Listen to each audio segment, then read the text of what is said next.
সারাদিনে 100 বার এটা পড়তে পারে। কোনটা?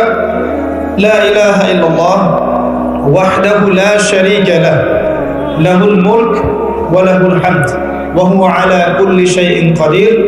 রাসূলুল্লাহ সাল্লাল্লাহু আলাইহি ওয়াসাল্লাম বলেছেন তার আমলনামায় 100টা নেকি লিখে দেওয়া হবে ইনশাআল্লাহ, 100 গুনাহ মাফ করে দেওয়া হবে ইনশাআল্লাহ।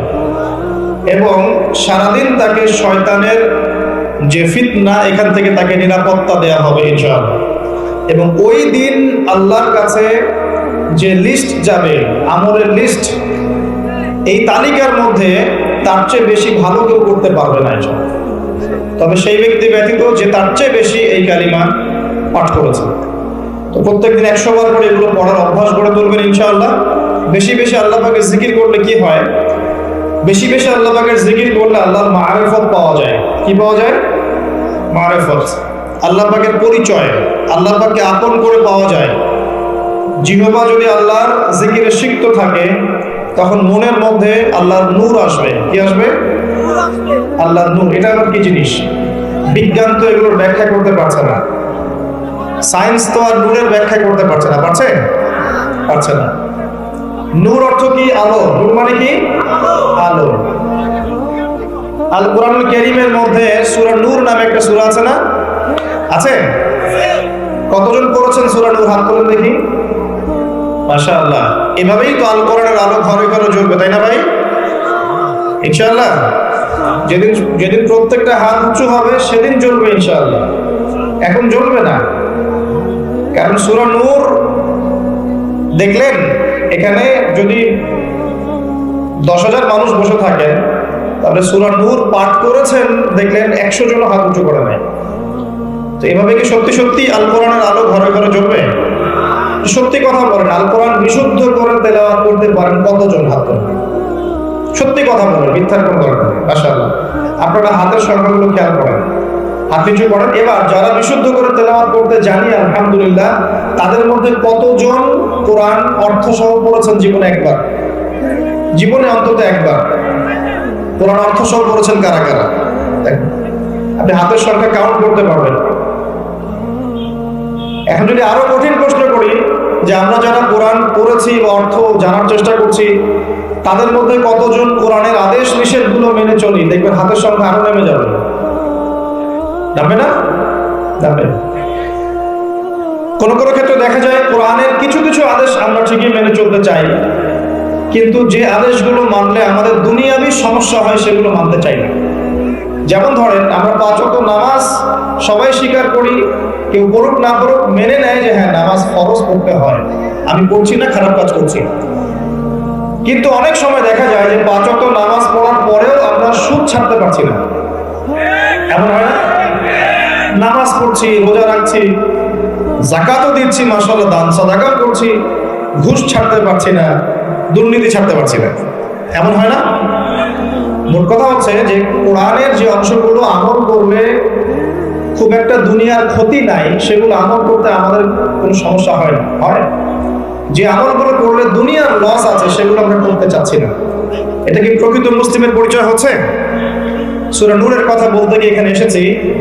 দেখুন, সূরা নূর মানে আলো। সূরা নূর আপনাকে আলো দেখাবে। কি দেখাবে?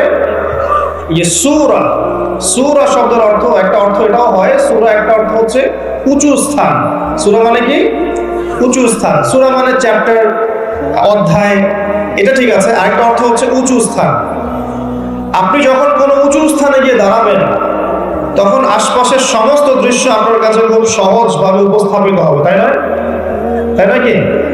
এখানে একটা পাহাড় আছে মনে করেন, আপনি পাহাড়ের উপরে উঠে দাঁড়ালেন, এখন আপনি পুরো এলাকাটাকে দেখতে পারবেন না, কোথায় কি আছে না আছে দেখতে পারবেন না। ফ্লাই করেছেন না, এয়ারে যখন ফ্লাই করেছেন, যখন ঢাকা এয়ারপোর্ট থেকে এই যে আমরা টেক অফ করলাম, তখন যে নিচের শহরটাকে দেখা যায়, তখন যে শহরটাকে দেখা যায়, টেক অফ করেছেন, শহরটাকে দেখা যায়। তো উপর থেকে শহরটাকে স্পষ্ট বোঝা যায় না যে শহরগুলো কেমন বাক্সে বাক্সে বন্দি জীবনের মতো উঁচু উঁচু কনস্ট্রাকটিভ বিল্ডিংস এর পাহাড় গড়ে উঠেছে, তাই না? কখনো ফ্লাই করেন নাই? তো উঁচু স্থানে গেলে পরে কি হয়, নিচু স্থানের বিষয়গুলো চোখে পড়ে। সূরা মানে হচ্ছে উঁচু স্থান। যার চূড়ায় দাঁড়ালে আপনি ওই বিষয়টা সম্পর্কে একটা সম্যক ধারণা পাবেন। মনে করেন সূরা নিসা, সূরা নিসার চূড়ায় গিয়ে দাঁড়ালে আপনি মহিলাদের অধিকার সম্পর্কে জানতে পারবেন। আমার কথা কি বোঝা যায়? আচ্ছা, সূরাতুল তাওবা এর চূড়ায় গিয়ে দাঁড়ালে আপনি বুঝতে পারবেন যে রাসূল সাল্লাল্লাহু আলাইহি ওয়াসাল্লাম এবং সাহাবায়ে কেরাম রাদিয়াল্লাহু আনহুম কিভাবে কত সংগ্রাম করে দিনটাকে প্রতিষ্ঠা করেছে। আপনি সূরা আহজাবের চূড়ায় গিয়ে দাঁড়ান, দেখতে পারবেন যে পর্দা কাকে বলে, রাসূলের শান কাকে বলে, মুশরিকদের সাথে মুসলিমদের কনফ্লিক্ট কাকে বলে। আপনি সূরা কাহাফের উপরে গিয়ে দাঁড়াবেন, আপনি দেখবেন দাজ্জাল কোথায় আছে, দাজ্জালের ফিতনাগুলো কি কি, এখান থেকে বাঁচার জন্য কি উপায় অবলম্বন করতে হবে বুঝতে পারবেন ইনশাআল্লাহ। এভাবেই প্রত্যেকটা সূরা আপনাকে এক একটা গন্তব্য দিবে। তো সূরা নূর আপনাকে আলো দেখাবে, কি দেখাবে? আর এমনি সূরার প্রথমে গিয়ে দেখবেন আল্লাহ পাক বলছেন ব্যভিচার না করতে, জিনা না করতে। কি না করতে? স্টার্ট হয়েছে সূরাটা একদম সূরার শুরুতেই। সূরার শুরুটা এইভাবেই যে যদি কোনো অবিবাহিত ছেলে বা মেয়ে জিনা করে ফেলে তাহলে তাদেরকে 100টা বেত্রাঘাত করবে এবং এই শাস্তি প্রদান করতে তোমাদের মনে যেন কোনো রকম মায়া মহব্বত তৈরি না হয়, এবং শাস্তিটা দিবেন প্রকাশ্যে। এরপর তাদেরকে 1 বছরের জন্য নির্বাসিত করবে। সূরা নূরের 1 থেকে 2-3 আয়াত পড়ে দেখেন। আলোর সূরার শুরুতেই জেনার কথা কেন? কারণ অশ্লীলতা, বেহায়াপনা, জেনা, ব্যভিচার এগুলো মানুষের অন্তর থেকে আলোটা কেড়ে নেয়। কথা বুঝতে পারছেন? আপনি সারাদিন কোরআন পড়েন, হাদিস পড়েন, দার্স দেন, বক্তব্য দেন, ইমামতি করেন, রাত্রেবেলা গিয়ে যদি অনলাইনে পর্নোগ্রাফি দেখেন, সারাদিনের নূরটা আপনার নষ্ট হয়ে যাবে। আমি আলোচনা শুরু করে ফেলেছি, আমাদের এমপি মহোদয়ের নামটাও বলতে ভুলে গেছি আমি, আমাকে মাফ করবেন। আমরা দোয়া করি প্রথমে একটু, যে ঠিক আছে আমরা দোয়া করি যে আল্লাহ পাক আজকের মাহফিল যারা অ্যারেঞ্জ করেছেন, অর্থ দিয়েছেন, সময় দিয়েছেন, শ্রম দিয়েছেন এবং প্রশাসনিক সহযোগিতা করেছেন, আমরা দোয়া করি আল্লাহ পাক তাদের সবাইকে দুনিয়া এবং আখিরাতে শান্তি এবং কামিয়াবি দান করুন, এবং আমাদের এই ছোট্ট ক্ষুদ্র প্রচেষ্টাগুলোকে আল্লাহ পাক পরকালে পুলসিরাত পার হওয়ার মাধ্যম বানিয়ে দিন। এবং আমি দোয়া করি আল্লাহ পাক এমপি সাহেবের হাত শক্তিশালী করুন এবং তাকে ওমর রাদিয়াল্লাহু আনহুর মতো শাসক হওয়ার তৌফিক দান করুন। এখনকার পলিটিক্স আর রাসূলুল্লাহ সাল্লাল্লাহু আলাইহি ওয়াসাল্লামের যুগের পলিটিক্সের মধ্যে অনেক পার্থক্য আছে। আমরা অনেক সময় দিনী মাহফিলের মধ্যে এইসব কথাগুলো আলোচনা করি না, সঙ্গত কারণেই করি না। কিন্তু কিছু কিছু বিষয় আমি আমাদের নেতৃস্থানীয় ব্যক্তিবর্গ এবং জাতির কল্যাণেই পেশ করতে চাই। যে উমর রাদিয়াল্লাহু আনহু এমন একজন মানুষ ছিলেন যিনি তার সন্তান অন্যায় করার পরেও তার সন্তানকে শাস্তি দেওয়া থেকে বিরত রাখেন নাই। তার সন্তান মদ পান করেছিল অথবা জেনা করেছে, দুটোর একটা। এখন কাজী তাকে শাস্তি দিচ্ছে, এবং কাজী যখন শাস্তি প্রদান করছে, শাস্তি কি বললাম, 100 কি বেত্রাঘাত, সূরা নূরে আছে। শাস্তি প্রদান করতে গিয়ে কাজীর মনে একটু মায়া দেওয়া, কারণ আমিরুল মুমিনিনের ছেলে, এখন তাকে তো আর সবার মতো শাস্তি দেওয়া যাচ্ছে না। তিনি আস্তে আস্তে আঘাত করছেন। ওমর রাদিয়াল্লাহু আনহু নিজে সেই বেতটা কেড়ে নিলেন, কেড়ে নিয়ে নিজের হাতে পিটানো শুরু করলেন। ওই বেত্রাঘাত শেষ হওয়ার আগেই তার সন্তান ইন্তেকাল করেছে। ইন্না লিল্লাহি ওয়া ইন্না ইলাইহি রাজিউন। শাসন, আল্লাহ পাক শাসন ক্ষমতা দিলে এটাতে অকল্যাণের কিছু নাই, যদি আপনি এটাকে বা আমি এটাকে ইনসাফের সাথে, ন্যায়ের সাথে প্রতিষ্ঠা করতে পারি, কোনো সমস্যা নেই। বরং আল্লাহ পাক পৃথিবীতে মুসলিম এবং মানুষদেরকে পাঠিয়েছেন আল্লাহর খলিফা করে। কি করে?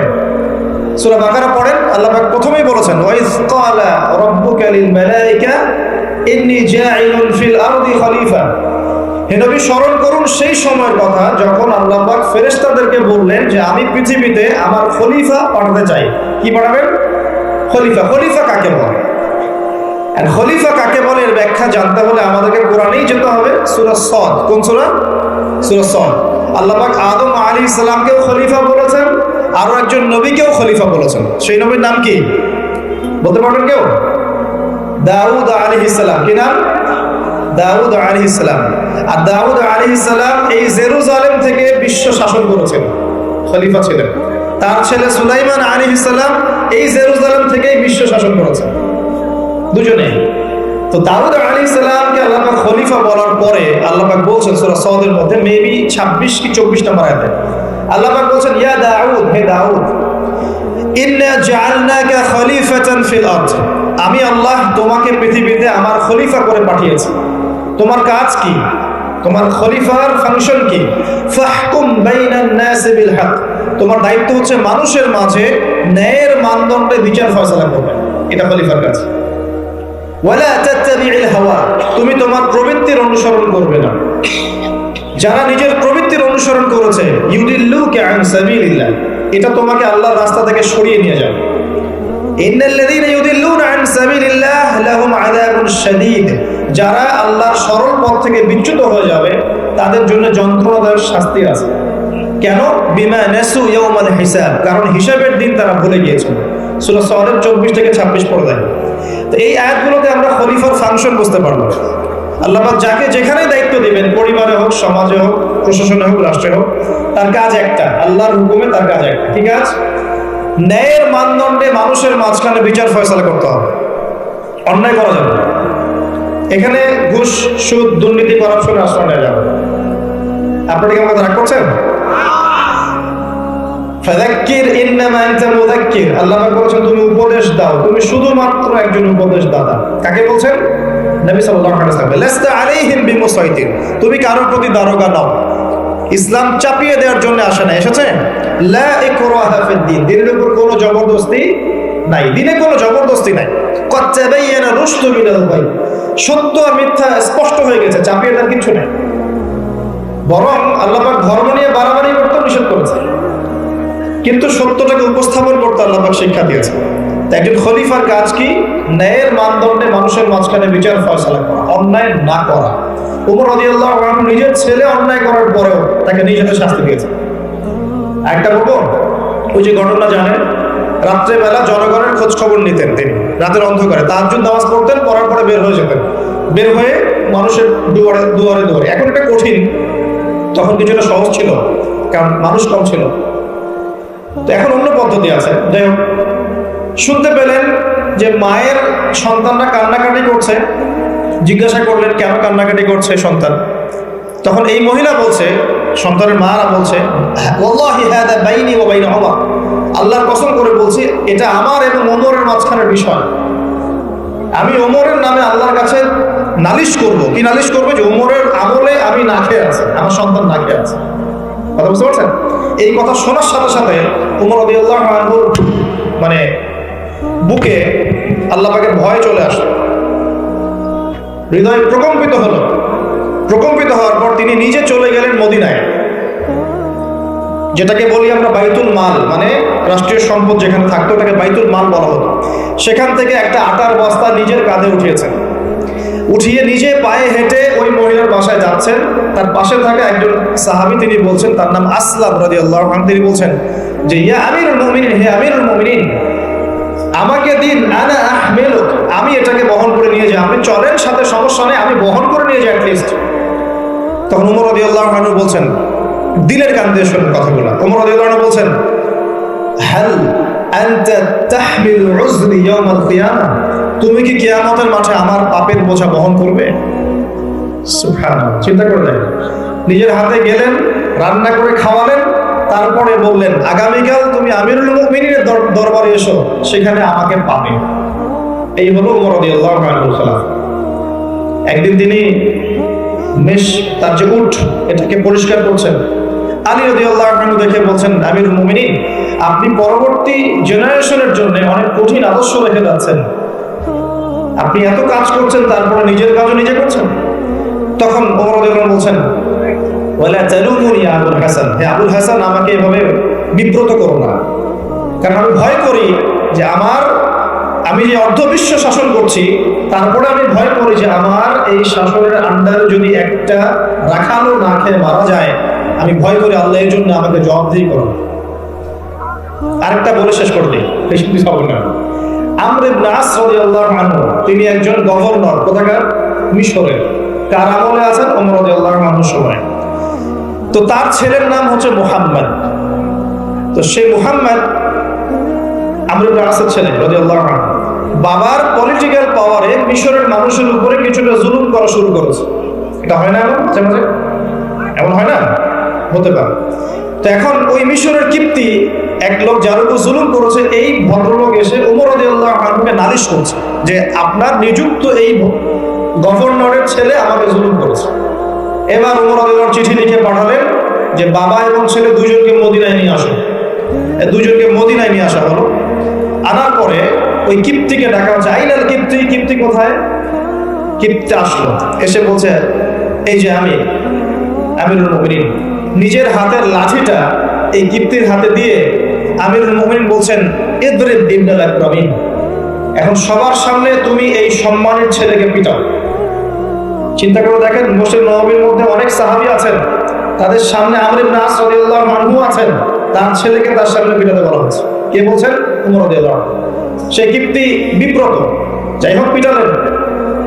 অনেকক্ষণ মারার পরে যখন সে থামলো, তখন ওমর রাদিয়াল্লাহু আনহু বলছেন হ্যাল শাফাইত, তুমি কি সন্তুষ্ট হয়েছো? বলছে শাফাইতু ওয়াশতাফাইত, আমি সন্তুষ্ট হয়েছি এবং তৃপ্তি হয়েছে, আমি ন্যায় বিচার পেয়েছি। আচ্ছা এবার কি? আলান, এখন ইদরিব আলান আদ-দারবু আলা রাসি আমর, এখন আমর ইবনে আসের মাথার উপরে এই লাঠি দিয়ে মারো। ওয়াল্লাহি মা দারাবাকা ইল্লা বিফদলি সুলতানি, আল্লাহর কসম করে বলছি আমর ইবনে আসের ছেলে তার বাবার পলিটিক্যাল পাওয়ারেই তোমার গায়ে হাত তুলেছে। আমি কি শাসক বুঝতে পারছি? এরকম শাসকতা আল্লাহ পাক নিষেধ করেন নাই, বরং এই শ্রেণীর শাসক হতে পারলে আরশের ছায়া আল্লাহ পাক ছায়া দিবেন ইনশাআল্লাহ। আল্লাহ পাক বলেছেন তার হাবিবের মাধ্যমে 7 শ্রেণীর মানুষকে আল্লাহ রাব্বুল আলামিন কিয়ামতের মাঠে আরশে আজিমের ছায়া ছায়া দেবে। কয় শ্রেণী? তার মধ্যে প্রথম হচ্ছে ইমামুন আদিল, ন্যায়পরায়ণ শাসক। এই জন্য আমি খুব দোয়া করি মন থেকে, আল্লাহ পাক আমাদের যাকে যেখানে দায়িত্ব দিয়েছেন সবাইকে তার জায়গায় ন্যায়পরায়ণ হওয়ার তৌফিক দান করুন। আমরা সবাই দোয়া করব। সমালোচনা করা সহজ, একটা মানুষ যখন কাজ করবে কাজের সময় ভুল ত্রুটি ধরা সহজ, কিন্তু সেই কাজ নিজে করাটা সহজ নয়। আমরা যারা দিনের পথে চলি দেখবেন সমালোচকের অভাব আছে? অভাব নাই, কিন্তু নিজে একটা বই লিখুক, নিজে একটা লেকচার দেখ, 10 জন মানুষের সামনে দাঁড়িয়ে কথা বলুক, দিনের কিছু ভালো কথা উপস্থাপন করুক, দেখবেন নাই, পারবে না। কিন্তু সমালোচনা করা সহজ, ফেসবুকে বসে বসে 2-4 লেখা সহজ, ফেসবুকে বসে শুয়ে শুয়ে 2-4 লাইন লেখা সহজ, কনস্ট্রাকটিভ কাজ করা এত সহজ নয়। আর সবচেয়ে কঠিন কথা হচ্ছে আমাদের সবাইকে আল্লাহর কাছে ফিরে যেতে হবে এবং যার যার দায়িত্ব বুঝিয়ে দিতে হবে। আল্লাহ পাক আমাদের সবাইকে দাউদ আলাইহিস সালামের মতো, সুলাইমান আলাইহিস সালামের মতো, আদম আলাইহিস সালামের মতো আল্লাহর খলিফা হওয়ার তৌফিক দান করুন। সামনে যাই, যে কথা থেকে এখানে আসছি ভাই, কোরআনের সূরাগুলো আপনাকে কি দিবে? আলো দিবে।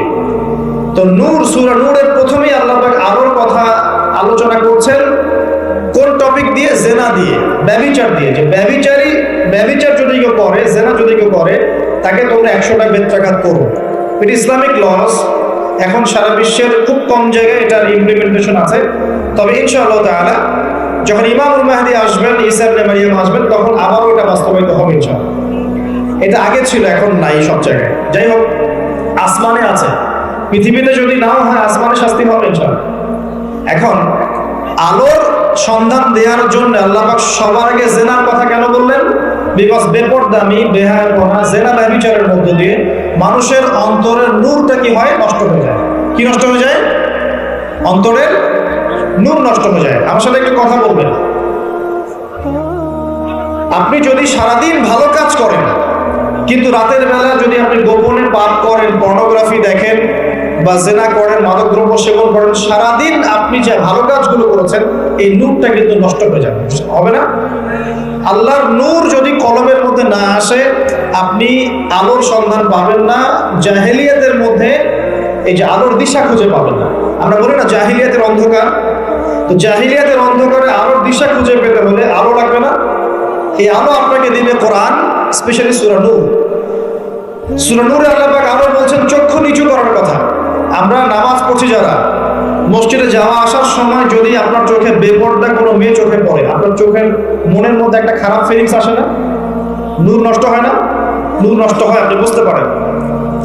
আল্লাহ পাক এই সূরায় বলছেন পর্দার কথা।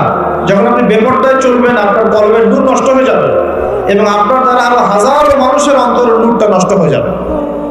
ওই যে একটা কথা আছে, মানে হাদিসে আছে, নবী সাল্লাল্লাহু আলাইহি ওয়াসাল্লাম মিরাজের রাতে যখন গিয়েছেন, আল্লাহ পাকের সাথে সাক্ষাতে, তখন জাহান্নামে তিনি দেখেছেন বেশিরভাগ অধিবাসী নারী জাতি। কোন জাতি? নারী জাতি। প্রশ্ন কেন? উত্তর কিছু বের হয়েছে। এক, তারা কুফরি করে। কিরকম কুফরি করে?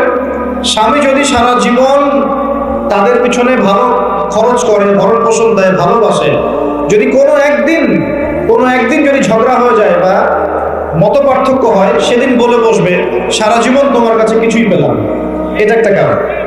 একটা কারণ বলা হয়েছে তারা মাতম করে। মাতম, কেউ মারা গেলে মাতম করে, বুক পিঠ চাপড়ায় এবং অন্যদেরকে খুব লানত অভিশাপ করে। আরেকটা কারণ যেটা আমি কোরআন সুন্নাহ থেকে ফাইন্ড আউট করে মত দিচ্ছি, সেটা হলো তাদের বেপরদামির কারণে সমাজের নূর বা আলো নষ্ট হয়ে যায়। বেপরদায় চলার কারণে অন্য মানুষের কলমের নূরগুলো নষ্ট হয়ে যায়। যখন আপনার দ্বারা অন্যের ক্ষতি হবে, আপনি যখন সমাজের নূর নষ্ট করবেন, সমাজের আলো নষ্ট করে দিবেন, তখন নিঃসন্দেহে আপনাকে অন্ধকার জাহান্নামে থাকতে হবে। এখানে বোঝার ব্যাপার আছে। তো প্রিয় ভাইরা, কোরআনের কথা বলতে গিয়ে এখানে এসেছি যে আপনারা কোরআন অবশ্যই তেলাওয়াত করবেন, অর্থ বোঝার চেষ্টা করবেন, এবং প্রত্যেকটা সূরা আপনাকে এক একটা ডাইরেকশন দিবে। আপনি আলোর সন্ধান পেতে চাইলে সূরা নূর তেলাওয়াত করতে হবে। আমার আজকে আলোচনার টপিক কিন্তু সূরা নূর নয়, অন্য একদিন কথা বলবো ইনশাআল্লাহ। আমার আজকে আলোচনার টপিক অন্য একটা কিছু, সেটা হলো সূরা কাহফ। কোন সূরা? সূরা কাহফ। আসুন, এই একটা সূরা সম্পর্কে নবী সাল্লাল্লাহু আলাইহি ওয়াসাল্লাম বলেছেন যে এই সূরাটা যে ব্যক্তি পাঠ করবে প্রত্যেক জুমার দিনে, এক জুমা থেকে আরেক জুমা পর্যন্ত তার জীবনটা নূর দ্বারা ভরে যাবে। এই যে সূরা কাহফ আপনাকে আলো দিচ্ছে। কি দিচ্ছে? আলো দিচ্ছে। দেখুন, নবী সাল্লাল্লাহু আলাইহি ওয়াসাল্লাম বলেছেন কিয়ামতের আগে পৃথিবীতে সবচেয়ে ভয়ঙ্কর একটা ফিতনা আসবে, তার নাম মাসীহুদ দাজ্জাল। কি নাম? খুব মনোযোগের সাথে এই অংশটা কিন্তু বোঝার চেষ্টা করুন। নবীজি বলছেন দাজ্জাল ফিতনা এত মারাত্মক ফিতনা, যেটা সম্পর্কে এমন কোন নবী নাই যিনি তার কওমকে সতর্ক করেন নাই। কথা বুঝতে পারছেন? এমনকি নূহ আলাইহিস সালাম পর্যন্ত দাজ্জালের ফিতনা সম্পর্কে তার কওমকে সতর্ক করেছিলেন। ঠিক আছে? নূহ আলাইহিস সালামের যুগটা ছিল এখন থেকে প্রায় 5000 বছর আগে বা 10000 বছর আগে। এত বছর আগের একজন নবীও তার কওমকে দাজ্জালের ফিতনা সম্পর্কে সতর্ক করেছেন। এমন কোন নবী নাই যিনি সতর্ক করেন নাই। নবীজি বলেছেন, তবে আমি অতিরিক্ত একটা কথা বলে যেতে চাই যা অন্য কোন নবী বলেন নাই। কি সেটা? নবীজি বলছেন মাসীহুদ দাজ্জাল এক চোখে অন্ধ হবে, তোমাদের আল্লাহ তিনি অন্ধ নন। ঠিক আছে? আচ্ছা, দাজ্জাল কি করবে এদিকে আমি পরে আসছি। নবী সাল্লাল্লাহু আলাইহি ওয়াসাল্লাম বলছেন যে পৃথিবীর শুরু থেকে শেষ পর্যন্ত, মানে আদম থেকে নিয়ে আলাইহিস সালাম কিয়ামত পর্যন্ত দাজ্জালের চেয়ে ভয়ঙ্কর কোনো ফিতনা পৃথিবীতে আসে নাই। এবং 10টা ফিতনা যতক্ষণ পর্যন্ত না আসছে, আলামত না আসছে, কিয়ামত হবে না। কয়টা ফিতনা? 10টা। তার মধ্যে 1 নাম্বার হচ্ছে মাসীহুদ দাজ্জাল, তার আগমন, মানুষের রূপে আত্মপ্রকাশ। 2 নাম্বার হচ্ছে ইয়াজুজ আর মাজুজ, এরা দুটো প্রজাতি, মানব জাতি, তারা জিন নয়। 3 নাম্বার ঈসা ইবনে মারিয়ামের আগমন। ঈসা আলাইহিস সালাম আবারও ইউটার্ন করবেন, ফিরে আসবেন। আল্লাহ পাক তাকে তার কাছে উঠিয়ে নিয়েছেন, তিনি আবারও ফিরে আসবেন সিরিয়ার দামেস্কের সাদা মসজিদের মিনারের উপরে, এবং তার হাতে আল্লাহ রাব্বুল আলামিন দাজ্জালের মরণ লিখে রেখেছেন। তার হাতে তিনি মারা যাবেন, ঈসা আলাইহিস সালামের হাতে দাজ্জাল মারা যাবে। এরপর ঈসা ইবনে মারিয়াম পুরো বিশ্বে 40 বছর এই শাসন কার্য পরিচালনা করবেন। তিনি বিয়ে করবেন, তার মৃত্যু হবে এবং তাকে দাফন করা হবে নবী সাল্লাল্লাহু আলাইহি ওয়াসাল্লামের কবরের পাশে। তার ওই সোনালী যুগের পরে আবারও মানুষ খারাপ হওয়া শুরু করবে। এমন খারাপ হবে যে মানুষ আল্লাহ শব্দটা বলার মতো মানুষ থাকবে না, এবং তাদের সামনে আল্লাহ পাক পশ্চিম দিক থেকে সূর্য উঠাবেন, কিয়ামত হবে। এটা 3 নাম্বার। 4 নাম্বার দাব্বাতুল আরদ, জমিন থেকে একটা প্রাণী বের হবে এবং এই প্রাণী মানুষের সাথে কথা বলবে। আমরা যারা এখন সায়েন্সকে ইলাহ বানিয়েছি, আমরা এখন বিশ্বাস করতে চাই না এগুলা, কিন্তু এই কথাটাই আমি যেটা বললাম, এই কথাটা হুবহু যদি নাসা বলে, নাসা, তাহলে আগামীকাল বিশ্ববাসী বিশ্বাস করবে। আমরা শিক্ষা ক্ষেত্রে এভাবে শিখ করছি। আল্লাহ এবং তার রাসূলের কথা যখন আসছে, আমরা যুক্তি খুঁজি, প্রমাণ খুঁজি, বিজ্ঞান খুঁজি, দর্শন খুঁজি, কিন্তু দেখবেন অন্যরা যখন আমাদেরকে জ্ঞান দিচ্ছে, আমরা কিন্তু এত কিছু খুঁজতে যাচ্ছি না। তারা আমাদেরকে শেখাচ্ছে যে পরীক্ষা নিরীক্ষা পর্যবেক্ষণ ছাড়া জ্ঞান নেওয়া যাবে না। এই কারণে ফেরেশতা দেখা যায় না, বিশ্বাস করে না। জিন দেখা যায় না, বিশ্বাস করে না। রূহ বা আত্মাও দেখা যায় না, বিশ্বাস করছে না। আল্লাহ দেখা যায় না, বিশ্বাস করে না। আনসিন ওয়ার্ল্ডকে তারা বিশ্বাস করতে চায় না। কিন্তু আপনার রিলিজিয়ন ইসলামের বেস হচ্ছে গায়েব, অদৃশ্য। দলিল দিচ্ছি আমি, আল্লাহ পাক বলছেন আলিফ লাম মিম যালিকাল কিতাব লা রাইবা ফি, এটা এমন একটা কিতাব যে কিতাবে কোনো সন্দেহ নাই। ঠিক আছে? হুদাল লিল মুত্তাকিন, এই কিতাবটা হচ্ছে মুত্তাকিদের জন্য হেদায়েত। কাদের জন্য? মুত্তাকি। মুত্তাকি কারা? বিল গায়বি, যারা গায়েবে বিশ্বাস করে, অদৃশ্যে বিশ্বাস করে, আনসিন ওয়ার্ল্ডে বিশ্বাস করে, তারা মুত্তাকি। এখনকার ফিলোসফি বলছে যে আনসিন ওয়ার্ল্ডে বিশ্বাস করা যাবে না, পরীক্ষা নিরীক্ষা পর্যবেক্ষণ ছাড়া জ্ঞান নেওয়া যাবে না। তাহলে ঈমানের 6 পিলার: আল্লাহ, 2 নম্বর ফেরেশতাগণ, আসমানি কিতাব সমূহ, নবী রাসূলগণ, পরকাল। পরকাল মানে কবর আযাব, জান্নাত জাহান্নাম, মিজান পুলসিরাত, তাকদীর, ভাগ্যের ভালো মন্দ। এগুলোকে কি আপনি ল্যাবে প্রমাণ করতে পারবেন? তাহলে কি বিশ্বাস করবেন না? তাহলে যে জ্ঞানতাত্ত্বিক দর্শনে আমরা একটা শিরক করছি না? শিরক করছি। তো যেটা বলছিলাম প্রিয় ভাইরা, যে দেখুন, যদি নাসা বলে দাব্বাতুল আরদ বের হবে, মানুষ কিন্তু বিশ্বাস করবে। এখন আমরা বলছি মানুষ বিশ্বাস করছে না, শুধু বেরই হবে না, সে মানুষের সাথে কথাবার্তা বলবে। তারপরে বলছেন 4টা বলেছি, 5, 6, 7 হচ্ছে 3টা বড় বড় ভূমিকম্প। 3টা বড় বড় ভূমিকম্প না, শুধু ভূমি ধস, মানে ভূমিটা নিচে ধসে যাবে। একটা পৃথিবীর পূর্ব দিকে, দ্বিতীয়টা পৃথিবীর পশ্চিম দিকে, আর তৃতীয়টা হচ্ছে পৃথিবীর মাঝখানে। পূর্ব দিক মানে কিন্তু আমাদের এই কন্টিনেন্ট পুরোটাই, ইন্দোনেশিয়া, মালয়েশিয়া থেকে শুরু করে পুরো শ্রীলঙ্কা, ভারত, পাকিস্তান, এভরিথিং পূর্ব দিক। এদিকে পশ্চিম দিক জানেন, পশ্চিমা সভ্যতা। মাঝখান মানে এই জাজিরাতুল আরব, এখানে ভূমিকম্প হচ্ছে।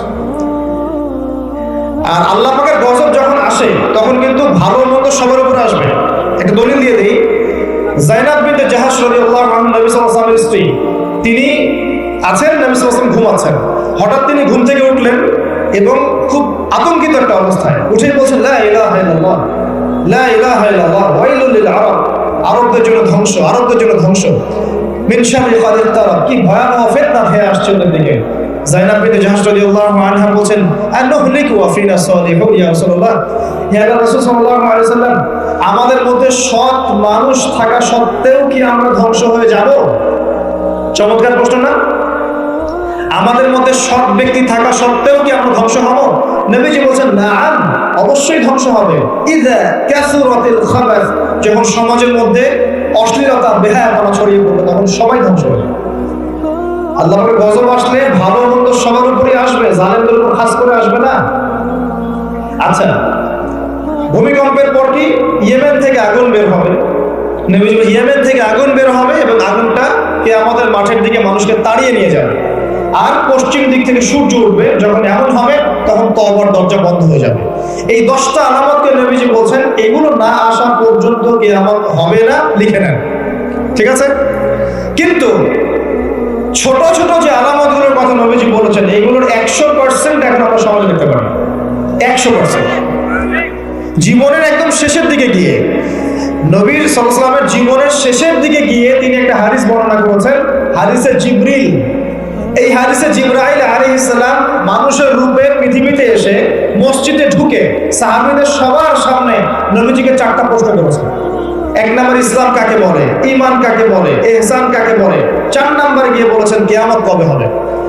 নবীজি বলেন, মাল মাসউল আনহা বিআ'লাম মিনাস সাইল, এই বিষয়ে প্রশ্নকারী উত্তরদাতার চেয়ে বেশি জানে না, উত্তরদাতা প্রশ্নকারীর চেয়ে বেশি জানে না।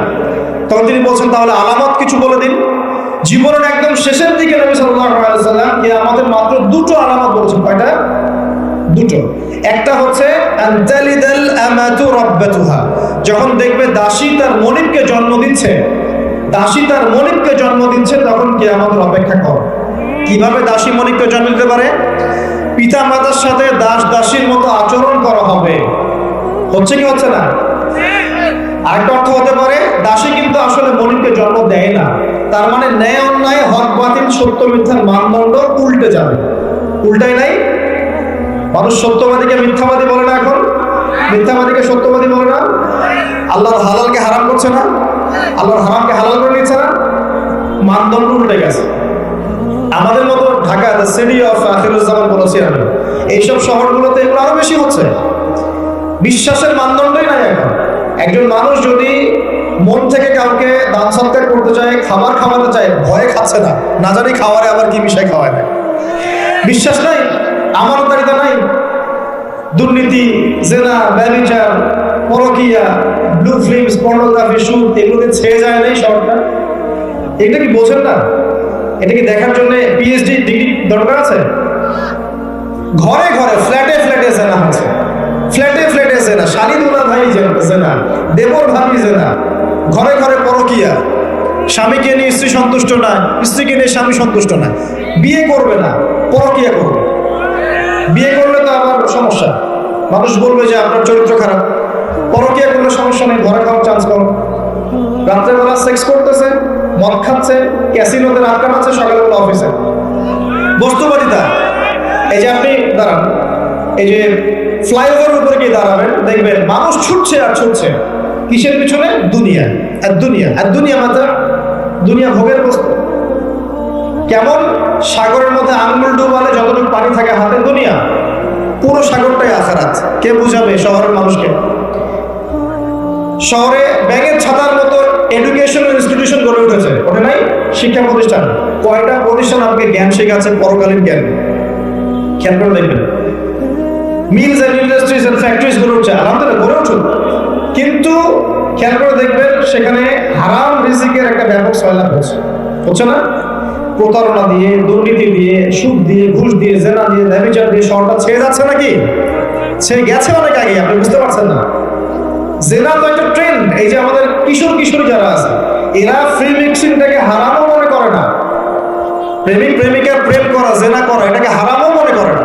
তারা মনে করে এটা অ্যাফেয়ার করা যায়। এই যুগটার কথাই নবীজি বলছেন সাল্লাল্লাহু আলাইহি ওয়াসাল্লাম। তিনি বলছেন একটা সময় আমার উম্মতের একটা অংশ, সবাই নয়, একটা অংশ মাদক দ্রব্যকে হালাল মনে করবে এবং মাদককে অন্য নাম দিয়ে খাবে। মাদক দ্রব্য নিয়ন্ত্রণ অধিদপ্তর হিমশিম খেয়ে যাচ্ছে মাদক দ্রব্য এই যে বিস্তারটাকে রোধ করতে। কত টাকা পয়সা প্রজেক্ট দেওয়া হচ্ছে দেখবেন, কিন্তু মাদক পাচ্ছে না। কে খাচ্ছে? মুসলিমরা খাচ্ছে, মুসলিম যুবক খাচ্ছে। আর একটু ধনির দুলাল বলতে কোনো কথাই নাই। বিভিন্ন জায়গায় মাদক দ্রব্যের আড্ডাখানায় বসে রাত কাটাচ্ছে না? আপনাদের এখানে স্পা সেন্টার গুলো যেগুলো আছে, এগুলোর মধ্যেও দেখবেন জেনা হচ্ছে, জেনা হয়। একটা রিপোর্ট দেখবেন, পেপার পত্রিকা পড়েন, 92% ইয়াং, এখন ইউথ জেনারেশন, এরা পর্নোগ্রাফি দেখে এবং জেনার সাথে সম্পৃক্ততা প্রদর্শন করছে। ছোট ছোট বাচ্চা কাচ্চায় ক্লাস 8, 9, 10 পার হয় নাই, দেখবেন ওই সেক্সুয়াল সম্পর্ক করা শেষ অলরেডি। আপনি মনে করছেন যে আপনার ছেলেটা ছোট, মেয়েটা ছোট, অলরেডি 4-5 ঘাটের পানি খেয়ে চলে আসছে। অবস্থা ভালো না, কিন্তু অবস্থাটা কিন্তু ভালো না, নৈতিকতার অবক্ষয় হয়েছে কিন্তু। আর আমরা দেখেও না দেখার ভান করছি, শুনে না শোনার ভান করছি। ছোট ছেলে, ছোট মেয়ে, কি হবে? এগুলো যখন ছড়িয়ে যাবে, নবীজি বলছেন যখন এরকম অশ্লীলতা ছড়িয়ে পড়বে, তখন ওই ভালো মন্দ, আলেম জালেম সবাইকে আল্লাহ পাক ধ্বংস করবে। আল্লাহ পাক হেফাজত করে নেন। তবে হ্যাঁ, এই সময়ের মধ্যেও যদি আপনি ঈমানটাকে শক্ত করে ধরে রাখতে পারেন, ইনশাআল্লাহ তাআলা 50 জন শহীদ সাহাবীর নেকি পাবেন ইনশাআল্লাহ। এটাও হাদিসে এসেছে যে এরকম অবস্থায় যদি ঈমানকে ধরে রাখতে পারে কেউ, নবীর সুন্নাহ মতো চলতে পারে, 50 জন সাহাবীর নেকি আপনি পাবেন ইনশাআল্লাহ। একটা বলেছেন দাসীর মনিরকে জন্ম দিবে, মানে ন্যায় অন্যায়ের মানদণ্ড উল্টে গেছে এখন। 2 নম্বরটা খেয়াল করেন এই হাদিসে। 2 নম্বরটা হচ্ছে খুবই ইম্পর্টেন্ট, এটা চাক্ষুষ দেখা যায়। ওয়ান তারাল হুফাতাল উরাতাল আলাতাল ইয়াশাই ইয়াতাতাওয়ালুনা ফিল বুনয়ান। নবীজি বলেছেন সাল্লাল্লাহু আলাইহি ওয়াসাল্লাম, যখন তুমি দেখবে সমাজের খালি পায়ের স্যান্ডেল কেনার টাকা নাই, খালি গায়ের কাপড় কেনার টাকা নাই, রিয়া আশাই মানে মেষপালক, রাখাল শ্রেণীর মানুষ, এই শ্রেণীর মানুষ যখন ইয়াতাতাওয়ালুনা ফিল বুনয়ান, উঁচু উঁচু কনস্ট্রাকটিভ বিল্ডিং নির্মাণের প্রতিযোগিতা করবে, ফান্তাজিরিস সাআ, কিয়ামতের অপেক্ষা করতে থাকে। এই হাদিসটা বুঝতে আমার অনেক সময় লেগেছে। এখানে নবী সাল্লাল্লাহু আলাইহি ওয়াসাল্লাম কিন্তু সামর্থ্যবানদের কথা বলছেন না, যাদের বিল্ডিং করার সামর্থ্য আছে তাদের কথা বলছেন না। কিন্তু নবীজি বলছেন যাদের কোনো টাকা পয়সাই নাই, কাপড়ও নাই গায়ে, স্যান্ডেল নাই পায়ে, এই শ্রেণীর মানুষ উঁচু উঁচু বিল্ডিং নির্মাণের প্রতিযোগিতা করবে। এটা কিয়ামতের বিগেস্ট আলামতগুলোর মধ্যে একটা। এখন আপনি একটু ওয়ার্ল্ডের দিকে তাকিয়ে দেখেন, আজকে থেকে 200 বছর আগে যাদের কোনো টাকা পয়সা ছিল না, এরা দেখেন বড় বড় বিল্ডিং নির্মাণ করছেন মধ্যপ্রাচ্যে। দেখেন দেখেন ওই তেল আসার আগ পর্যন্ত আমাদের অটোম্যান খেলাফত চলে গেছে কত সালে? প্রথম বিশ্বযুদ্ধের সময় 1914 থেকে 1924 এর মধ্যে, এই সময় অটোম্যান এম্পায়ার কলাপস করেছে। অটোম্যানদের সময় কিন্তু এসব তেলের খনিগুলো বের হয় না, হয়েছিল? হয় না। যখনই বের হয়েছে তারপর দেখবেন যারা মরুভূমির মানুষ ছিল এরা উঁচু উঁচু বিল্ডিং নির্মাণ করেছে, মেষপালক। এই ফ্লেভারটা ওয়ার্ল্ডের বিভিন্ন জায়গায় ছড়িয়ে পড়েছে, গ্রামে গঞ্জে শহরে বন্দরে। যাদের কোনো টাকা পয়সা নাই বিল্ডিং করছে। আর আমার প্রশ্ন করেন কিভাবে সম্ভব? কয়েকটিন ভাবে সম্ভব। এক, যদি আপনার কাছে আল্লাহর কোনো গুপ্তধন চলে আসে সম্ভব। দুই, যদি আপনি জোর জবরদস্তি করে অন্যের সম্পদ আত্মসাৎ করেন তাহলে সম্ভব। তিন, সবচেয়ে বিগেস্ট কারণ, মেজর কারণ, সেটা হলো রিবা বা সুদের মধ্য দিয়ে সম্ভব। এটাই হচ্ছে মোস্ট ইম্পর্টেন্ট কারণ। তো দেখেন জীবনের শেষের দিকে গিয়ে নবী সাল্লাল্লাহু আলাইহি ওয়াসাল্লাম এখানে গিয়ে আমাদের দুটো আলামত বলেছেন, তার মধ্যে বিল্ডিংস গুলো একটা। এখন আপনি যখন ঢাকা এয়ারপোর্ট থেকে ফ্লাই করবেন আপনি বুঝতে পারবেন কেন আমি বলেছি ঢাকা দ্য সিটি অফ আখিরুজ জামান। বুঝতে পারবেন এখানে বাক্সে বাক্সে জীবন বন্দী হয়ে গেছে, প্রতিবেশীর খোঁজ নেওয়ার মানুষ নাই, পাশের ফ্ল্যাটে কাউকে জবাই করে দিলে কেউ দেখতে যাবে না, প্রতারণা এভরিহার, প্রতারণা চিটিংস চলছে। এবং কেউ যদি সৎ থাকতে চায় তার জন্য এই শহরটাকে খুব ডিফিকাল্ট, খুব ডিফিকাল্ট। তাই দেখা যায় অনেক সময় ধার্মিকরাও অনেক সময় ধার্মিকদের একটা অংশ, সবার কথা বলছে না, ধার্মিকদের একটা অংশ ধর্মকে পুঁজি করেও এই শহরে চলার রাস্তা বের করে ফেলেছে, করে নাই? করছে। প্রিয় ভাইরা, তারপরেও সুসংবাদ কি? এরকম পরিবেশের থেকেও যদি আমরা কোরআন এবং সুন্নাহর উপর টিকে থাকতে পারি, আর টিকে থাকতে হলে মধ্যমপন্থী হলেই হয়, শৈথিলতাবাদী হবেন না, চরমপন্থী হবেন না, মাঝামাঝি থাকলেই হবে ইনশাআল্লাহ। আপনি 50 জন শহীদ সাহাবীর নেকি পাবেন ইনশাআল্লাহ। প্রিয় ভাইরা, কোরআন পড়ুন। আমি কোরআন একটা সূরাকে কেন্দ্র করে দিকে এসেছি, এবার আমি এখান থেকে নিয়ে আলোচনা শেষ করবো, একটু মনোযোগ দিবেন, খালি খেয়াল করুন। নবী সাল্লাল্লাহু আলাইহি ওয়াসাল্লাম বলছেন সবচেয়ে বড় ফিতনার নাম কি কিয়ামতের আগে? বলেন মাসিহুদ দাজ্জাল। এবার আসেন, নবীজি বলছেন সাল্লাল্লাহু আলাইহি ওয়াসাল্লাম এই সবচেয়ে বড় ফিতনা থেকে সে ব্যক্তি বেঁচে থাকবে যে ব্যক্তি সূরা কাহাফের প্রথম 10টা আয়াত মুখস্থ করবে। করেছেন কখনো? সূরা কাহাফের প্রথম 10টা আয়াত কখনো পড়ে দেখেছেন কি? সুবহানাল্লাহ। কিভাবে মাসিহুদ দাজ্জালের ফিতনা থেকে বাঁচবেন? আমি বুঝাই, এক কথায় বুঝাই, পৃথিবীতে এখন যত ফিতনা আপনি দেখছেন, ছোট বড় মাঝারি যত ফিতনা দেখছেন, এগুলোকে একসাথে করেন। এই যে হত্যা, রাহাজানি, জেনা, ব্যভিচার, চুরি, ডাকাতি, হাবিজাবি যা যা দেখছেন সবগুলোকে একত্রিত করলেও দাজ্জালের ফিতনা সমান হবে না। এটা দাজ্জালের ফিতনা। ইমানদার ব্যক্তি ওকে দেখে বিভ্রান্ত হয়ে যাবে, সে নিজেকে খোদা বলে দাবি করবে, সে রূপক অর্থে হাতে জান্নাত জাহান্নাম নিয়ে ঘুরবে। যে তার অনুসরণ করবে তাকে সে প্রোগ্রেস দিবে, মানে জান্নাত। যে তার আনুগত্য করবে না তাকে সে একদম ধ্বংস করে ছাড়বে, জাহান্নাম। সে আকাশকে আদেশ করলে বৃষ্টিপাত হবে, আকাশ নিয়ন্ত্রণ করবে। সে এই পৃথিবীতে 40 দিন থাকবে। কতদিন? 40 দিন। যার প্রথম দিনটা হবে 1 বছরের সমান, দ্বিতীয় দিনটা হবে 1 মাসের সমান, তৃতীয় দিনটা হবে 1 সপ্তাহের সমান, বাকি দিনগুলো হবে আমাদের দিনের মতোই। সাহাবীরা বলছেন আমরা ওই সময় কেমন করে নামাজ পড়বো ইয়া রাসূলুল্লাহ? নবীজি বলছেন সাল্লাল্লাহু আলাইহি ওয়াসাল্লাম হিসাব করে অনুমান করে নামাজ পড়ে নেবেন। এখন আল্লাহ পাক চাইলে কি, আল্লাহ পাক যদি চান, রাত এখন বাজে 11:10, আল্লাহ যদি চান যে পৃথিবী আর ঘুরবে না, আপনি কি দিন আনতে পারবেন? আল্লাহ পাক এই রাতটাকে যদি 1 বছর লম্বা করতে চান, পারবেন না? নাকি পারবেন না? এখনকার অল্প বিদ্যা অর্জনকারী মানুষরা বলছেন না, পারবে না। কারণ পৃথিবী এবং সৌরজগৎ ঘুরছে, এই ঘূর্ণন কখনো থামবে না, ক্রমশ সম্প্রসারণশীল, এই সিলসিলা চলতেই থাকবে। আসলে কি তাই? এটা তাদের পক্ষে বলা সম্ভব যারা বলে যে আল্লাহ বলতে কেউ নাই, বিগ ব্যাং থেকে পৃথিবী সৃষ্টি হয়েছে। আসলে কি তাই হয়েছে?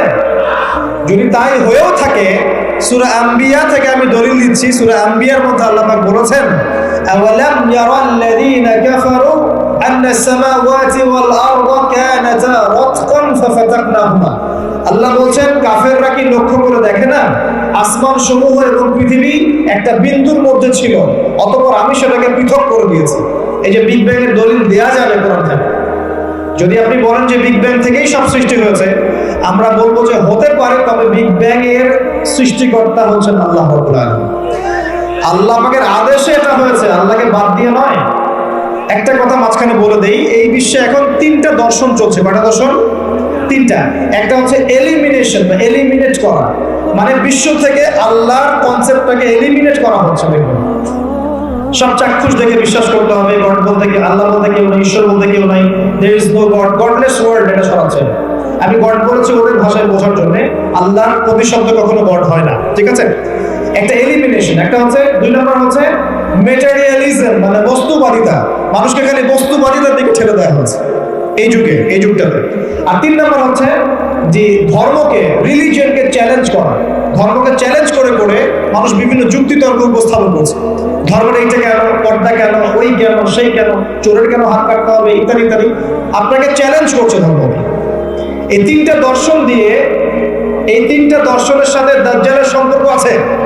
এই তিনটা দর্শনের মধ্য দিয়ে পুরো বিশ্ববাসীকে, ধার্মিকদেরকে আল্লাহর কনসেপ্ট থেকে সরিয়ে নিয়ে অন্য কারো কনসেপ্টের দিকে নিবদ্ধিত করা হচ্ছে, এবং সেটা হচ্ছে মাসিহুদ দাজ্জাল। কেন শেষ জামানায় বিশাল অংশের একটা মানুষ দাজ্জালের উপাসনা করবে। আমি বলছিলাম সূরা কাহফের প্রথম 10টা আয়াত যদি আপনি মুখস্থ রাখেন, আল্লাহ পাক আপনাকে দাজ্জালের ফিতনা থেকে বাঁচাবে ইনশাআল্লাহ। 40 দিন সে বিশ্ব শাসন করবে। এখন আসেন এখান থেকে কনক্লুশন দিকে যাই, একটু মনোযোগ দেন। দাজ্জাল বিশ্ব শাসন করবে কতদিন? 40 দিন। আচ্ছা, কিভাবে করবে? তার অনুসারী কারা হবে? সে কোথা থেকে বের হবে? উত্তর, তার বের হওয়া সম্পর্কে তিনটা বর্ণনা পাওয়া যায়। এক, সে ইস্পাহান থেকে বের হবে। ইস্পাহান হচ্ছে ইরাকের একটা জায়গা, সরি ইরানের একটা জায়গা। কোন জায়গা? ইরানের একটা জায়গা, এবং সেখানে ইস্পাহান নামে একটা জায়গা আছে। এমন হতেই পারে যে ইরান এই জায়গাটুকু অচিরেই বা ভবিষ্যতে ইসরায়েলের অন্তর্ভুক্ত হয়ে যেতেও পারে। কেন? 1974 সালে আরব ইসরায়েল যুদ্ধের সময় কি সিরিয়ার ওই যে আপনার গোলান মালভূমি, মিশরের সিনাই উপত্যকা, এগুলো কি ইসরায়েলের অন্তর্ভুক্ত ছিল? পড়াশোনা করেছেন কিছু?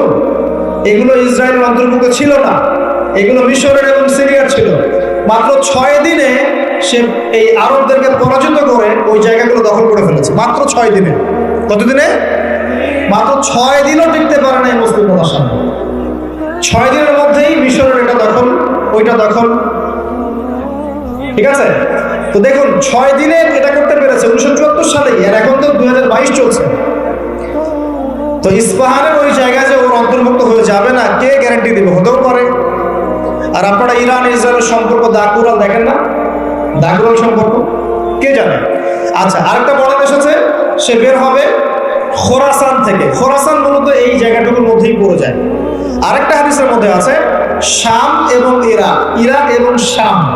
শাম মানে যে প্যালেস্টাইন, লেবানন, জর্ডান, এই পুরো জায়গাটা শাম। এই অংশটুকুর মধ্য থেকে, এর মাঝখানে রাস্তা থেকে দাজ্জাল মানুষের রূপে আত্মপ্রকাশ করবে। দাজ্জাল এখন কোথায় আছে? উত্তর, সে পৃথিবীতেই আছে। কোথায় আছে? পৃথিবীতে। কোথায় আল্লাহ পাক রেখেছেন আমরা জানি না, কিন্তু সে যে পৃথিবীতেই আছে তার প্রমাণ তামিম দারির একটা হাদিস। তামিম দারি রাদিয়াল্লাহু আনহু একটা দ্বীপের মধ্যে দাজ্জালকে বন্দী অবস্থায় দেখেছেন। দেখে নবীর কাছে এসে বলেছেন যে আমি এটা দেখেছি। নবী সাল্লাল্লাহু আলাইহি ওয়াসাল্লাম বলেছেন, আমি তোমাদেরকে যে দাজ্জাল সম্পর্কে সতর্ক করেছিলাম, এটাই সেটা। সে বের হবে অচিরেই। এবং সেদিন সে বলেছিল যে এই বাইসানের খেজুর বাগানে খেজুর থাকবে না, এখন সেখানে খেজুর নাই।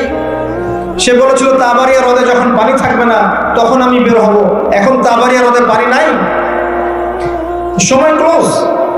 তো দেখুন, সে পৃথিবীতে আসবে, 40 দিন শাসন করবে। এই তিনটা জায়গার কথা এসেছে, এই তিনটা জায়গার মধ্য থেকে সে বের হবে। কিভাবে হবে আল্লাহ ভালো জানে। এবং সেটা হবে মানুষের রূপে। কার রূপে? মানুষের রূপে। সে কি হবে? সে একজন ইহুদি যুবক হবে। কি হবে? সে কোনো খ্রিস্টান হবে না, বুদ্ধিস্ট হবে না, মুসলিম হবে না, সে অন্য কোনো রিলিজিয়ন ফলো করবে না। সে একজন ইহুদি যুবক হবে, যার চুলগুলো হবে কার্লি, মানে কোকড়া। কি হবে? চুলগুলো কোকড়া। তার ফিজিক্যাল স্ট্রাকচার খুব শক্ত হবে, মানে স্ট্রংলি বুইল্ড, খুব শক্তিশালী। এখন নবীজি বলছেন সে কাদেরকে নিয়ে বিশ্ব শাসন করবে? উত্তর, সে জিউসদেরকে নিয়ে বিশ্ব শাসন করবে। কাদেরকে নিয়ে? জিউস কারা? জিউস মানে শুধু ইহুদিরা নয়, এটা একটা ভুল ধারণা। ইহুদিদের মধ্যে এমন অনেক অর্থোডক্স ইহুদি আছে যারা প্যালেস্টাইনিদের অধিকারের পক্ষে কথা বলে, এমনও কিছু ইহুদি আছে। সব ইহুদিকে আপনি খারাপ বলতে পারবেন না, কথা বুঝতে পারছেন? কিন্তু তাদের মধ্যে একটা দল আছে যাদেরকে আমরা বলি জায়নিস্ট। তারা পশ্চিমাদের সাথে অ্যালায়েন্স করে সারা বিশ্বটাকে শাসন করছে। এই জায়নিস্টরাই ইনশাআল্লাহ তাআলা, এটা আমার কনসেপ্ট, আমার গবেষণা, এরাই মাসিহুদ দাজ্জালকে ফলো করবে ইনশাআল্লাহ তাআলা, এবং তাদেরকে নিয়ে সে পুরো ওয়ার্ল্ডটাকে শাসন করবে। আর আপনি কনক্লুশন পেলেন কি? দাজ্জালের চেয়ে বড় কোনো ফিতনা নাই। সে মানুষের রূপে এখনো বের হয় নাই, কিন্তু পৃথিবীতে আছে, বের হবে। কোন কোন জায়গা থেকে তাও বলে দিলাম। পৃথিবীতে এসে সে কি করবে? এই ম্যাসাকার করবে, এবং সে তার অনুসারীদেরকে জান্নাত দিবে, যারা ফলো করবে না ওদেরকে ধ্বংস করে ফেলবে। এবং সে কাদেরকে নিয়ে শাসন করবে এটা আপনাকে দেখিয়ে দিলাম। এখন আসেন, সে যাদেরকে নিয়ে ওয়ার্ল্ডটাকে শাসন করবে তাদের দিকে একটু তাকিয়ে দেখি। আজকে থেকে 100 বছর আগে এই জায়নিস্ট বা জায়নিজমের সাথে যারা জড়িত, ইহুদিদের কি কোনো থাকার জায়গা ছিল? তারা কি প্যালেস্টাইনে ছিল? তাদের কি পরনে পোশাক ছিল? তারা কি সেখান থেকে প্যালেস্টাইনিদেরকে বহিষ্কার করতে পেরেছিল? 100 বছর না, আমি আপনাকে 2000 বছরের কথা বলছি। কত বছর?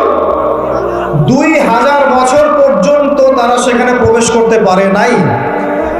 আর রাসূল সাল্লাল্লাহু আলাইহি ওয়াসাল্লামের জামানা, তারপর আবু বকর সিদ্দিক, তারপর ওমর, তারপর ওসমান, তারপর আলী রাদিয়াল্লাহু আনহু, তারপর উমাইয়াদের প্রায় 90 বছর, আব্বাসীয়দের 500 বছর, ফাতেমিদের খেলাফত, কর্ডোভার ইসলামী খেলাফত, মামলুকদের শাসন, সালাহউদ্দিন আইয়ুবী রাহিমাহুল্লাহর সময়, এই মোগলদের সময়, ওসমানীয়দের সময়, কোন সময় তারা প্যালেস্টাইনে ঢুকতে পারে নাই।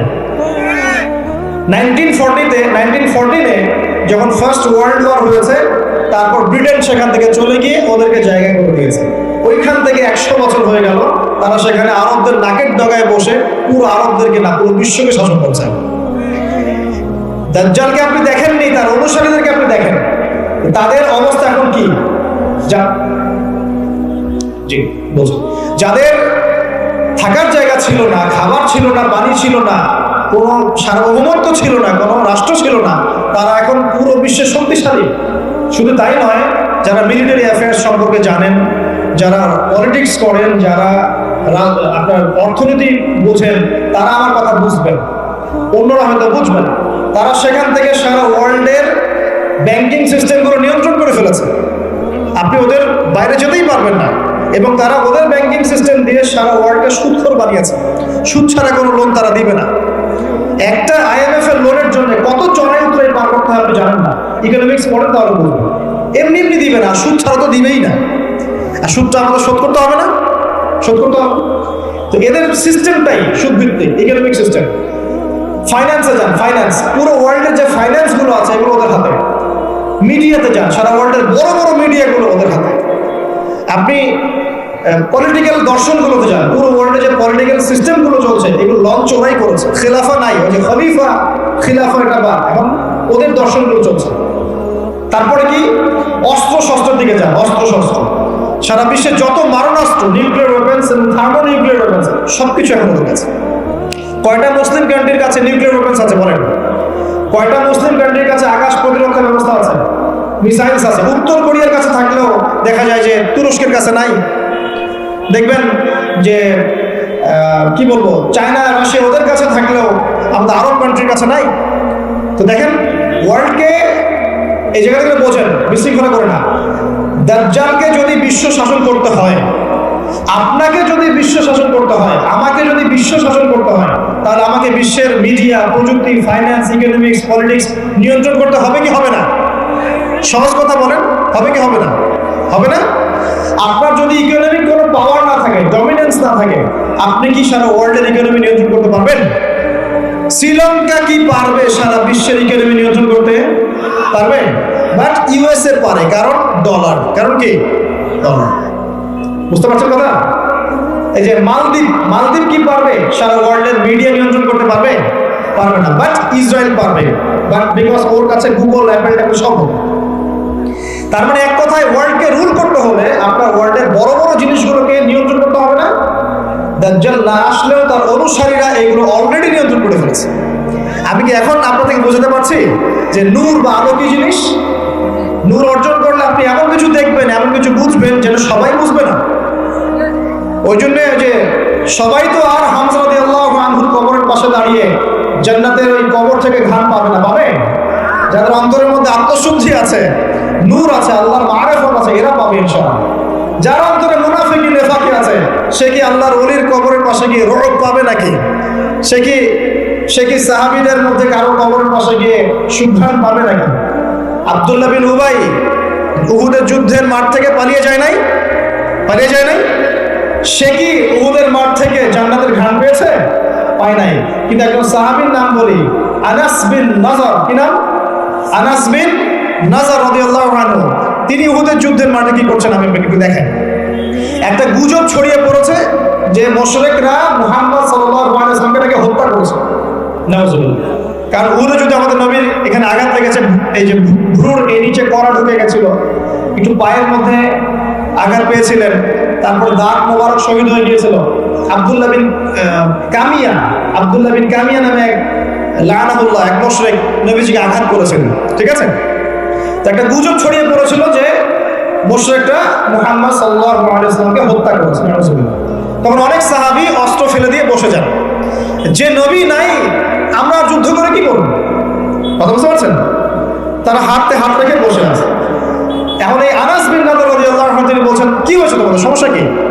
তখন সাহাবীরা বলছেন, মুহাম্মদ সাল্লাল্লাহু আলাইহি ওয়াসাল্লাম তো শহীদ হয়েছেন, ইন্তেকাল করেছেন, আমরা যুদ্ধ করে কি করব? তখন আনাস বিন নাজার রাদিয়াল্লাহু আনহু বলছেন যে মুহাম্মদ সাল্লাল্লাহু আলাইহি ওয়াসাল্লাম যদি নিহত হয়ে থাকেন তাহলে আমরা আর বেঁচে থেকে কি করব? চলো আমরা যুদ্ধ করে শহীদ হয়ে যাই, আমরা এখানে বেঁচে থেকে কি করব? তখন তিনি ছুটছেন ঘোড়া নিয়ে। আর সাদ বিন মুয়াজ নামে একজন সাহাবী, কোন সাহাবী? সাদ বিন মুয়াজ। এই সাহাবী বলছেন যে তুমি কোথায় ছুটছো? তখন আনাস বিন নাজার রাদিয়াল্লাহু আনহু বলছেন, আল্লাহর কসম করে বলছি আমি উহুদ পাহাড়ের পিছন থেকে জান্নাতের ঘ্রাণ পাচ্ছি। কে বলছে এই কথা? আনাস বিন নাজার রাদিয়াল্লাহু আনহু। তিনি ছুটে গেলেন, গিয়ে বীর বিক্রমে যুদ্ধ করলেন। পরে তিনি যখন শহীদ হয়েছেন তার লাশটাকে চেনাই যাচ্ছে না, তার লাশের মধ্যে ৮০টার বেশি তরবারের আঘাত ছিল। কতটা? পরে হাতের নখ, তার বোন যুদ্ধ শেষে হাতের নখ দেখে তাকে শনাক্ত করেছেন, ইনি আনাস বিন নাজার রাদিয়াল্লাহু আনহু। তো এই যে সাহাবী জান্নাতের ঘ্রাণ পেলেন না? পেয়েছেন? যে সাহাবীর কাছ থেকে বিদায় নিচ্ছেন সাদ বিন মুয়াজ রাদিয়াল্লাহু আনহু, তিনি কিন্তু ঘ্রাণ পাচ্ছেন না। তিনি বলছেন তুমি কোথায় ছুটছো? আনাস বিন নাজার রাদিয়াল্লাহু আনহু বলছেন আমি ঘ্রাণ পাচ্ছি। তো সবাইকে পেতেই হবে। যাকে আল্লাহ পাক পাওয়াবেন সে পাবে, যাকে পাওয়াবে না সে পাবে না। তো এটা নিয়ে কি তর্কের কোনো অবকাশ আছে নাকি? সুবহানাল্লাহ। মানে উম্মার জন্য তো আসলে কাজ নাই। সারা দুনিয়ায় শিরকের সয়লাব, আপনার সুদের সয়লাব, মহামারী চলতেছে, জিনা ব্যভিচারের, হ্যাঁ, মুসলিমদের দুরবস্থা, বিভক্তি, সারা ওয়ার্ল্ডে মুসলিম নির্যাতিত, নিপীড়িত, পশ্চিমারা জায়নিস্টরা মুসলিমদেরকে ডমিনেট করছে। কনস্ট্রাকটিভ বড় বড় বিষয়গুলো কিনে কথাবার্তা নাই, ক্ষুদ্র ক্ষুদ্র বিষয়গুলো কিনে অনলাইন গরম করে রেখে দেয়। আশ্চর্য একটা জাতি। সুবহানাল্লাহ, আল্লাহ পাক এটাকে বোঝার তৌফিক দান করুন। সবাই সবকিছু দেখবে না, সবাই সবকিছু শুনবে না। আল্লাহ পাক যাদেরকে নূর দিবেন আল্লাহর পক্ষ থেকে, তারা অনেক কিছুই দেখবে যেটা অন্যরা বুঝতে পারবে না। এখন আমি দেখালাম সে সশরীরে এখনো বের হয় নাই, তাতে কি হয়েছে? তার অনুসারীরা কিন্তু সারা ওয়ার্ল্ডে এখন শক্তিশালী হয়ে গেছে, এবং এটা বিশ্বে প্রথমবারই হয়েছে, এর আগে কখনো হয়নি এমন। আমরা ওই সময় আমাদের অটোম্যান খেলাফত হারিয়ে ফেলেছিলাম, প্রত্যেকটা মুসলিম কান্ট্রির মধ্যে ফাসাদ লাগিয়ে দেওয়া হয়েছিল, আমাদের আধ্যাত্মিকত্ব কমে গেছে, নামাজ ছেড়ে দিয়েছে অনেকেই, কোরআন থেকে দূরে সরে আসছি, সুন্নাহ থেকে দূরে সরে আসছি, হ্যাঁ, ইখতিলাফি মাসআলাগুলো কিনা আমরা আপোষে তর্কে লিপ্ত আছি, পলিটিক্যালি এবং ধর্মতাত্ত্বিকভাবে আমরা একে অপরের সাথে লড়াই করছি। আমরা আমাদের অরিজিনাল এনিমিদেরকে ফাইন্ড আউট করতে এখনো পারি নাই।